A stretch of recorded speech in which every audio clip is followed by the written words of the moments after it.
નમસ્કાર, હું છું કેતલ અને આપ જોઈ રહ્યા છો CB24।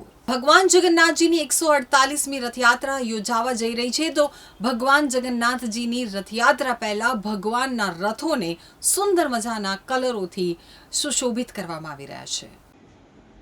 ભગવાન જગન્નાથજીની રથયાત્રાને લઈને તૈયારીઓ થઈ રહી છે, જેમાં રથને કલર કરવામાં આવ્યા છે।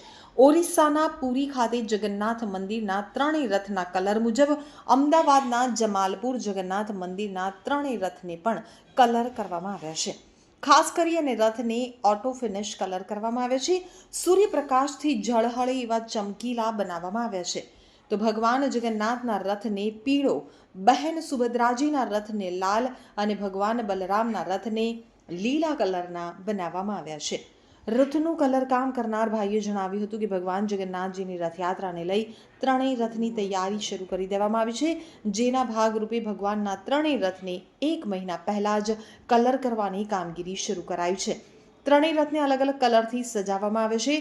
દરેક રથમાં કલરનું અલગ મહત્વ રહેલું છે।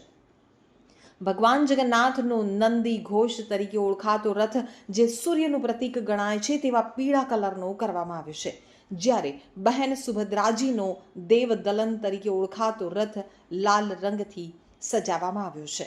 વધુમાં તેઓએ જણાવ્યું કે ભગવાન બલરામના તાલધ્વજ તરીકે ઓળખાતા અને એકતાના પ્રતીક તરીકે ગણાતા એવા લીલા કલરનો રંગ કરવામાં આવ્યો છે।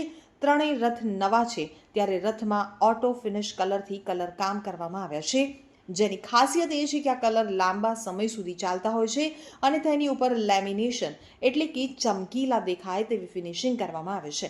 તો કલરની કામગીરી મોટાભાગની પૂર્ણ થઈ ચૂકી છે। આ કામગીરી પૂર્ણ થઈ જતાં હવે રથના પૈડા સમારકામ થશે, જેથી તેને કલર કરવામાં આવશે।